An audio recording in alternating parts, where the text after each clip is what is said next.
Now, I have a question. I know Eric's answer to this, but we're going to have to choose. That's never good. To choose your fighter, all right?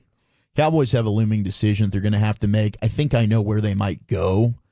What's going to be very telling is, do they end up adjusting and restructuring this contract? All right? Dan Rogers, blogging the boys. Cowboys are going to have to make a decision soon between Trevon Diggs or DaRon Bland. Now, can they keep both? I don't know. If they're going to try and keep DaRon Bland, they need to be talking to his agent now and try and get an extension done. But Diggs is entering the second year of his 5-year, $97 million deal he signed in 2023.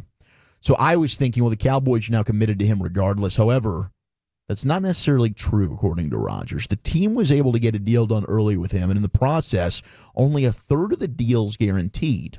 So this means the team has some early exit escape hatches built in. This is important because Diggs just had graft surgery last month. Timetable is uncertain, but he's expected to miss offseason workouts, parts of training camp. When will he be back at full strength? We don't know. Cowboys already paid his guaranteed money, and they haven't restructured a cent, meaning it will be easy for them to get out of his contract at any point during his last few years with the team. So following this season, if they don't restructure any of Diggs' deal, which they could do this offseason, I'm kind of expecting them to do that, which means that this ends up getting screwed. But if they don't and they leave that deal alone, they then have the escape hatch that they could utilize. And if they move away from Diggs, means moving forward with Bland as the team's new cornerback one. Bland's in the last year of his deal.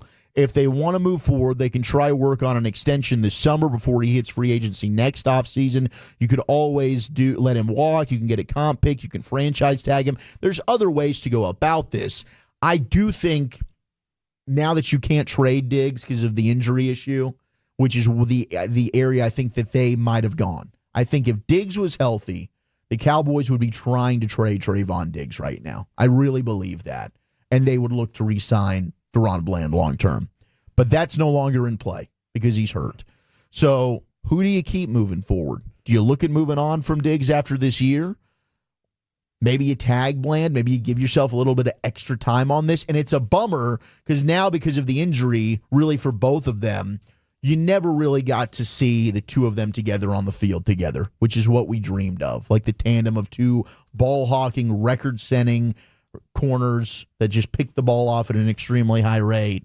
But I think between the two, I would absolutely be looking at Bland personally. Yeah, I would be as well. And shocker. Even despite the injury stuff to Diggs, but now that you compound the injury issues that he's had to go through, it's really a no-brainer. If they get a deal done with Bland this offseason, then I think you know where this thing is headed with Diggs at the end of the upcoming season. But yeah, I mean, this is just another example of misfortune, paying a guy that ends up being perpetually injured. The problem that I have right now, if Carson would have shown me something this year, like, you know how Bland did, remember when he first started in the league? Or even an Anthony Brown type rookie season. Yeah, if he would have had something like that, I would have felt better about potentially moving on from Diggs. The things that scare me about Diggs is his ability to come back and work and come back from the injury and stuff. You know, I mean, it seemed like he got really motivated. Like, we were at OTAs out there watching him, and I'm like, okay, why is everybody else appearing? This is going to sound terrible, but I've one time I sat there and watched players work out and had an idea like, okay, that guy looks healthy, that guy doesn't look healthy. Mm-hmm. You know, but with Diggs, I mean, he didn't really take this thing totally serious until it got close to time for camp. And then we're at camp and he really wasn't, you know, they're very good about, you know, getting the guys, you know, organized, and, you know, Britt Brown, I think, does a great job with these guys. But you got to be committed. I mean, we saw like guys like Overshown committed, the tight end, you know, John Steve, we saw him committed. I mean, Terrence Steele. Yeah. Work ethic, never a question Dak with him. Prescott, commit, you know. And so you're thinking like, why are we, you know, going through training camp and he's now, you know, we're at the Rams practice things, or the, you know, then he's working in a little bit. And I worry about that. I worry about how committed he really, really is to rehabbing these things. And listen, hearing some things, the fact that some people are no longer here on the defensive side of the ball might help him. There's some people that were enabling him along the way. Little coddling going on. Yeah. So let's see if that. But I mean, if Carson was better, if Carson had shown me something, in this year, then maybe I think about this. But I don't know if I could do this. And you probably have another year because you need him. This year, you've already guaranteed the pay. Yeah. So hopefully Carson has a bounce back year too. Maybe that makes you feel better about it. Yeah. And then we talk about this time next year where what do you do? Because I don't know. And granted, like Bland just had his injury issue as well. And there were times where he was a little up and down. I mean, the Jamar Chase game-winning touchdown comes to mind. But I feel like consistently I kind of know what I'm getting from Bland. I love the pesky nature that Diggs came out with 2 years ago prior to the ACL. Yeah. The first 3 games of the season, he was looking like he had heard the noise about the physicality, played great against the Giants in the opening game, forced a fumble in that game, had a big hit in that game, and then you get hurt. And now you're in back-to-back years where you're injured, right? And availability is huge, and that's where the bummer is here. I'm sure the Cowboys probably could have gotten something on the trade market for him. And now you're just kind of like, crap. I mean, you're looking at maybe he's a cap casualty if you don't restructure his deal this year. Yeah, I mean, and then what happens with Jordan Lewis here? Like how that's another area of huge need for the Cowboys this offseason. It is. You cannot gloss over that. Now, a potential salary cap casualty. The Athletic has one for every team. The Cowboys, we stay in the secondary, and it's his safety. Oh, yeah. Hooker. Yeah. This could be Hooker or Wilson. I think if you cut both of them, you save almost $10 million in cap space. So our buddy John Machota goes with Donovan Wilson in this scenario. It's more likely that Wilson remains on the team, but if there was going to be a salary cap cut, the safety position stands out. To your point, both of them can save you money. Wilson's 2025 base salary is $6.5 million. Cutting him would leave $3.3 million in dead money. Wilson started every game last year. He finished third on the team in tackles, fifth in sacks, ranked 61st among all safeties on PFF. Other option, Malik Hooker. Started every game last season, finished fourth in tackles, tied for the team lead with 2 picks. Gross. Has a base salary of $5.5 million, $6.5 million next year. Cutting him leaves Dallas with $4 million in dead money. Hooker was 41st among all safeties according to PFF, so 20 places higher than Wilson. Slight age difference. Wilson 30 this month. Hooker turns 29 in April. Isn't that amazing? Malik Hooker's younger than Donovan Wilson. That is funny.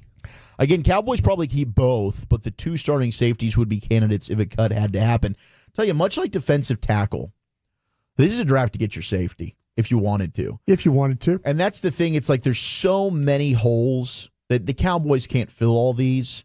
But gosh, at pick 44, and if Xavier Watts from Notre Dame staring at you, sign me up. In the third round, if an Andrew Makuba out of Texas is available and you like him. I love Makuba. Sign me up, baby. Absolutely.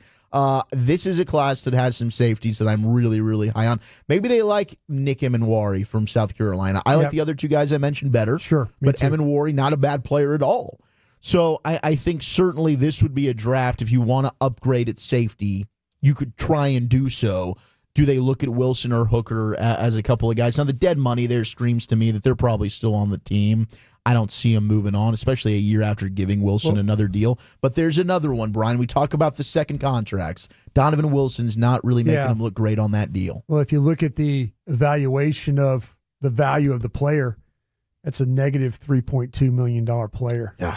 But Hooker he's a $253,000 negative player. So it's, if you had to take one over the other, I think they might look at the guy who's had the higher, the higher evaluation. Well, what about the way Eberflus likes to use his safeties? Is he like interchangeable guy? You like to have 2 guys that can do a little bit of both? We got to figure all that out. I mean, I need to sit down and watch some Bears tape and see how these guys. Jaquiski Tart.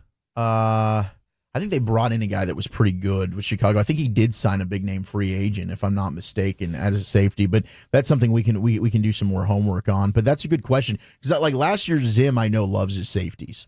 Like Zim, he had a Harrison Smith. He had a Darren Woodson. He always had a guy, it seemed like, at safety that he could really rely on to be a captain back Kevin there. Byard was there.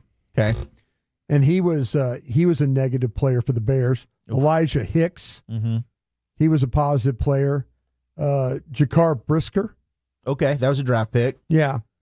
Jonathan Owens, he's more famous for being the gymnast. That's right. They signed husband. him. They signed him from Green Bay. Yeah, and he was kind of a wash. Tavarius Moore was kind of a wash, and then Adrian Colbert was kind of a wash. So they didn't really have stud safeties with Chicago, so maybe that's an area he feels. But I'd love to see what Wanye Thomas could do. You know, Marquise Bell, do you move him back more to say? Like, they've got some options on the roster still that didn't really get a ton of playing time a year ago. But the secondary is going to be interesting moving forward because they need some corners in a bad way because they're really hurt at that position right now. Seems like the text is saying goodbye Donovan Wilson. Donovan Wilson's People are sick of watching him play football. I think they are. 214, shout out Eddie Jackson. Damn it, great.